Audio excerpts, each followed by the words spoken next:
Well, sunshine, man, am I happy today. We are getting some much needed rain, so I'm able to spend a little bit of time in the shop here. What I got this Husky 455 Rancher X-Torque, smeared the cylinder, actually grooved it up. I don't know what it ingested, so I pulled it apart. Of course, this was a used market space find, so it's dirty and been run with a dull chain. So pulling it all apart, of course, it all needed cleaned up, and right now it's clean enough to eat off of. Now, bear in mind, I'll eat a raw pork chop out of a dirty ashtray, so my standards may be less than yours. My vibratory cleaner over here isn't big enough for saw cases or anything like that. It's just about big enough for a cylinder, and that's it. So I'll show you guys how I clean up saw cases. Everybody knows to use a pressure washer. I don't like dragging mine out in this time of year. It'll freeze and be nice for a bit and freeze and be nice for a bit. And I don't want to have to winterize it every time I use it. So I use a different deal. Let me show you that. Also, I've got an idea for a bigger vibrating cleaner.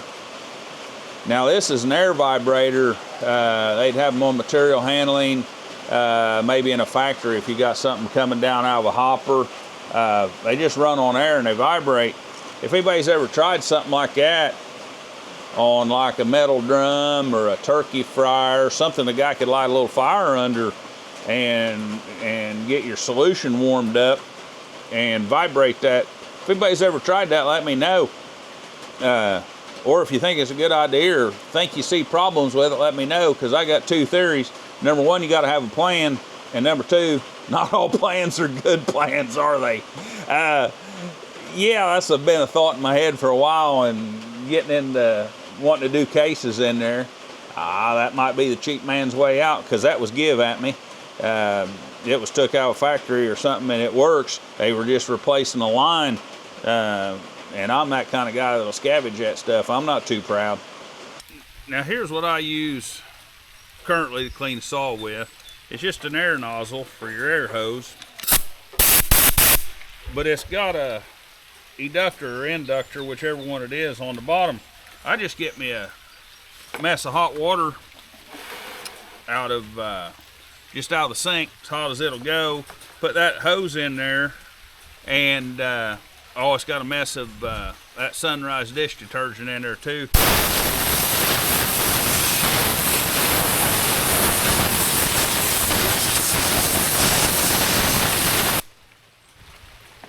My shop air is about 120 psi.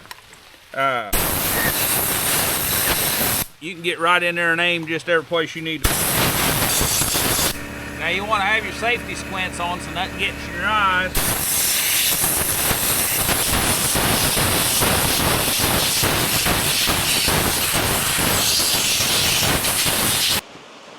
What I'm going to do, I'm going to sand this piston up a little bit. I'm not going to ask you guys to stick around through all that. It's raining out, maybe hard to hear me. Bottom line is I'm going to get timing numbers, and we got a stock Molly, however you say it, cylinder. That was the OEM Husqvarna cylinder, and I got an aftermarket one. I'm going to get them both timed up, and we'll see what we got. Now right there's another little dandy deal for doing your timing. You're always so close in here. Regular Jacob chuck keys, kind of hard to turn in there. Beat that pin out that goes through there sideways, and just cobble you up a T-handle. It makes it so much nicer now to get in there, and it gets it up out of the way. Doesn't take a few minutes to build. I just built this and got tired of messing with the other one. Thought I'd share it with you. Well, okay, we got them all timed up now. I'll get her back together and see if we can get her running. The original squish was 29 thousandths. I'm going to tell you just mirror to mirror so you don't have to try to remember one after another. The original squish was 29 thousandths. New squish, new cylinder, new piston is 54 thousandths. That was the biggest difference, terrible difference.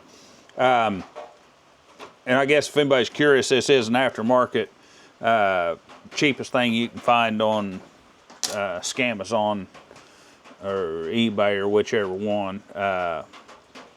Not a quality aftermarket cylinder. Well, it might be, but you know what I'm getting at. It's not a common name. So the exhaust on the old cylinder was 105. On the new cylinder is 107. transfers on both of them landed at 118. 70 degrees intake for 140 on the old cylinder. 69 degrees for a total of 138 on the new cylinder. So I'm gonna put her back together and we'll see if we can't get her started up. Well, it's official. I guess I'm a saw builder now. I just sent my first clutch flying. First Husqvarna I worked on. I'd seen it happen before. It never happened to me. No, I just forgot plumb about it. I didn't put the old dirty, I hadn't cleaned up the clutch cover yet, so I hadn't put it on or set the brake. Sitting here and I fired it up doing some heat cycles. Let's start her up so we can hear her run.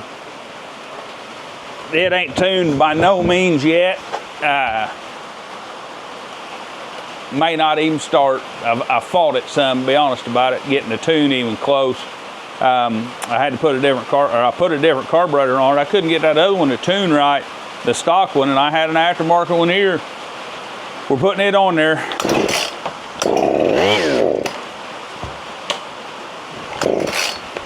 It still ain't right. Oh, hell, I'm on choke. No wonder. Probably flooded now. I'm not used to that, having it. I thought I was just turning it on, but it's flooded.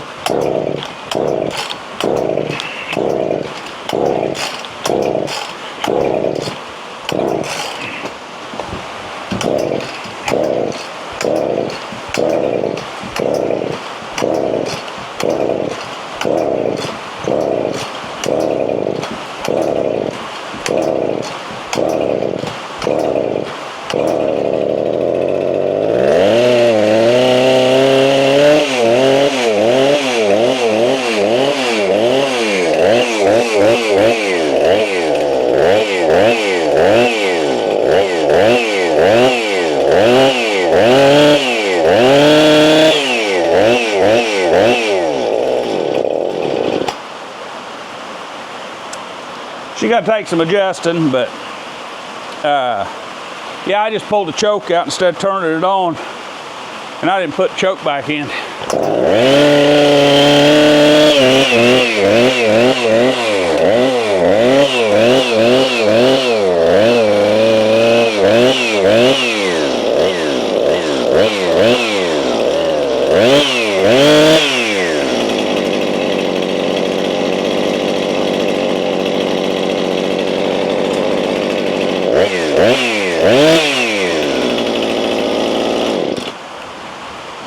Not used to these Huskies yet.